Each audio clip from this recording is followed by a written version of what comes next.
요새 이스라엘에서도 시위를 하고 있습니다. 이스라엘은 안보 제일주의라고 우리가 생각했는데 요새 이스라엘의 젊은 사람들도 몇십만 명씩 나와서 실업 문제라든지 복지 문제라든지 이런 걸 가지고 시위를 하고 있어요. 아주 새로운 현상입니다. 이스라엘도 변하고 있다는 느낌이 들어요. 이스라엘도.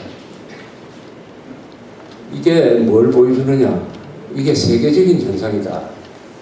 즉, 이 젊은 사람들의 이 실업률이 높으니까 이 젊은 사람들이 그 불만을 표시를 한다. 또 그것을 노리는 정치인과 언론이 선동을 한다. 이렇게 되니까 사람들이 바뀌고 있고, 영국 같은데 저런 도심 폭동이 일어난다는 것은 상상하기 힘든 경우였어요. 그런데 어떻게 이렇게 전 세계적으로 비슷한 현상이 일어나느냐? 이것은 아마 전 세계적으로 거대한 지금 변화가 일어나고 있는 것입니다. 그것은 사회 경제적 변화가 아니거든요. 우리가 정치 변동이나 이런 걸 보면은 정치가 바뀌는 것 같지만 사실은 정치를 바꾸는 사회 경제적 변동이 있고 그 위에서 정치가 바뀌는데 우리가 2008년에 미국발 금융위기가 있었습니다. 우리는 잘 극복을 했어요. 그런데 올해 들어와서는 이게 재정 건전성이 무너지고 과잉 복지 때문에 국가가 부도 사태로 몰리는 미국까지도 그 지경으로 몰리는 상황 속에서 이 정보화 사회에서는 사람을 들선다. 과거에 10명 섰던 자리에 1명 있으면 충분하다. 이런 과학의 발달로 인한 일자리 만드는 게 매우 어렵게 됐다. 그래서 첫 희생자가 이 20대 젊은 층이다. 이런 제2차 위기로 지금 옮겨가고 있어요. 금융위기가 이제는 경제위기로 바뀌고 있습니다. 경제위기라는 것은 물가고 실업난으로 나타납니다. 이게 확산되고 있고 이 확산되는 가운데에 미국과 유럽 나라가 있습니다. 유럽 나라. 여기에 한국이 피해갈 수 있느냐?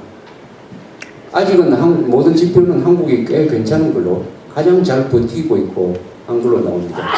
이명박 대통령이 다른 부분에서는 욕을 많이 먹지만은 이 경제 관리를 한 면에서 위기 관리를 한 면에서는 국제적으로도 상당히 잘한 나라로 지금 꼽히고 있습니다.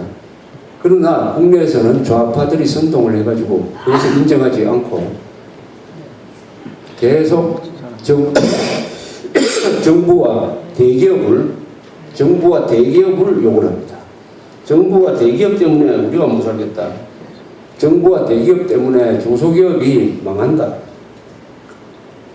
정부와 대기업 때문에 서민들이 못 산다. 양극화선 뭐 이런 빈익빈 부익부다. 또 이래 되니까 대통령이 거기에 대해서 해명하지도 않고 대통령 스스로가 나와가지고 부익부 빈익빈의 사회를 바꿔야 된다. 이렇게 이야기해버립니다. 그러니까 이 좌익들이 선동하는 논리에 대통령이 넘어가 버릴 거예요. 이렇게 되니까 한나라 정도 넘어가고 한국 사회에서 이 좌파적 이 선동으로 전체가 넘어가는데 여기 어디 기준을 잡아야 될 사람들이 언론이죠. 언론도 요새 또 그쪽으로 넘어가고 해서 한국 사회가 거의 사회 경제적 면에서 그 가치관이 왼쪽으로 가고 있습니다. 왼쪽으로 간 결과는 뭐냐? 대기업을 욕하고 부자를 욕하고 무차별적인 복지를 해야 된다는 쪽으로 이렇게 가고 있습니다. 가고 있는데 브레이크를 걸기 위해서 오세훈 시장이 주민투표를 걸었는데 결과가 그렇게 나와가지고 이제 10월 26일 날 선거를 앞두고 있습니다. 이런 사회 경제적 변화는 앞으로 내년 선거와 맞물려 가지고 한국에서 큰 변화를 일으킬 거라고 생각합니다. 빅뱅이 나올지 모르죠. 빅뱅. 큰 변혁이 예고되고 있습니다. 정치적 변화, 사회적 변화, 경제적 변화, 이런 게 아주 이 대한민국호가 배라고 한다면은 이제는 앞으로 파도가 많이 치는 그런 항해를 황천항해라고 그러죠. 황천항해. 하늘이 아주 사납게 되고 거칠게 됐을 때 항해하는 것을 황천항해를 우리가 대한민국에 앞두고 있는데, 그게 바로 2012년을 통과하면서 한국에 굉장한 변화가 일어날 것이다 하는 것을 아마 각오하셔야 될 거예요. 이 변화는 여러분들의 생활로 바로 들어올 겁니다. 그 피해를 직접 보실 분도 계실 거예요. 그게 잘 대처하기 위해서는 정신을 바짝 차리고 있어야 되고, 또 서로 조직을 해가지고 혼자서 버티기 힘들면은 여러 사람들끼리 같이 뭉쳐서 버티는 이런 대처 방식을 우리가 생각을 해야 되고, 이 과정에서 예단을 하기가 어려워요. 이 대변화가 분명히 오는데 이게 국가에 유리한 쪽으로 결론이 나겠느냐, 불리한 쪽으로 결론이 나겠느냐, 그것은 예단이 할 수 없고, 그것은 그 주인공들의 능력과 의지에 달려 있어요. 주인공들의 능력과 의지에 따라 있습니다.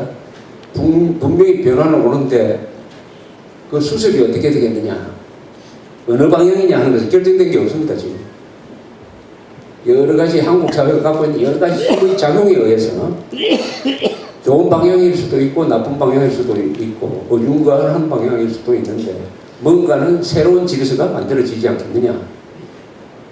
이 새로운 질서를 어떻게 만들 거냐. 서로 아마 벼랑에, 각자가 다 벼랑에 몰리는 상황이 될 것이다. 그렇게 하는 게 오히려 문제를 해결하는 하나의 방법일 수가 있다. 그러니까 일단 한국은 총체적인 위기란 총체적 위기가 아니라 총체적 혼돈 내지 혼란의 시기 또는 갈등의 시기로 들어갈 것이다. 심하면 내전적 상황이 벌어질 것이다.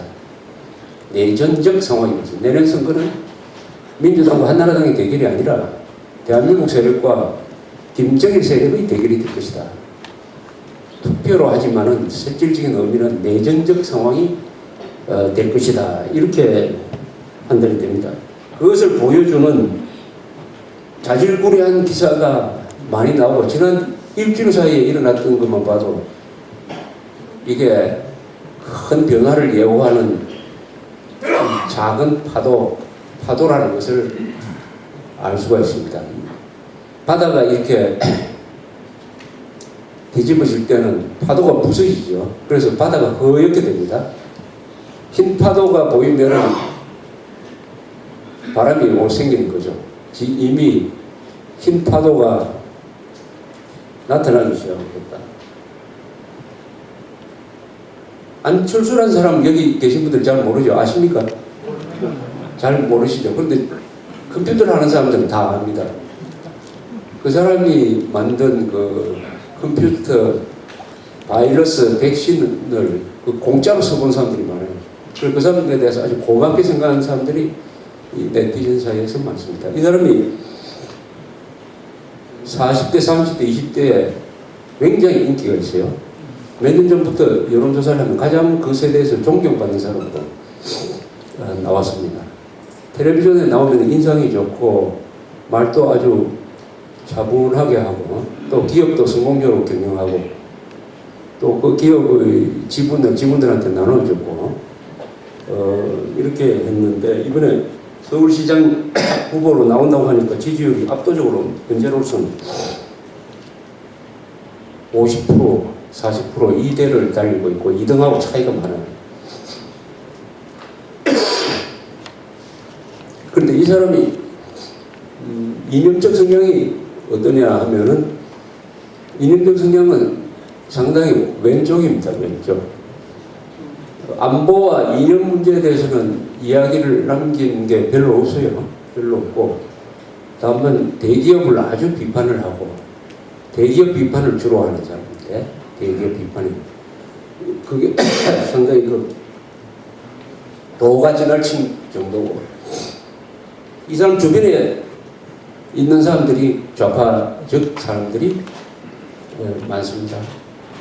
그리고 오늘 뭐 어디 인터뷰를 보니까 박원순하고 의논을 해가지고 거취를 결정하겠다고 이렇게 이야기했으니까 그 사람은 박원순이라는 사람은 좌파죠. 참여연대는 이 조직이 천안함 폭침은 북한 소행이란 증거가 없다 해가지고 그것도 문법에도 안 맞는 영어로 글을 써가지고 유엔으로 보낸 기억이 나죠. 작년에 있었거든요. 바로 그 참여연대를 만든 박원순이라는 사람하고 만나서 미래를 의논하겠다고 하면은 이 안철수라는 사람의 생각이 어느 방향이냐 하는 것은 알 수 있는데 이 보수적인 사람들도 안철수라는 사람의 그 이미지를 보고 찬성을 지지하는 사람들이 아주 많습니다. 아주 많아요. 그러나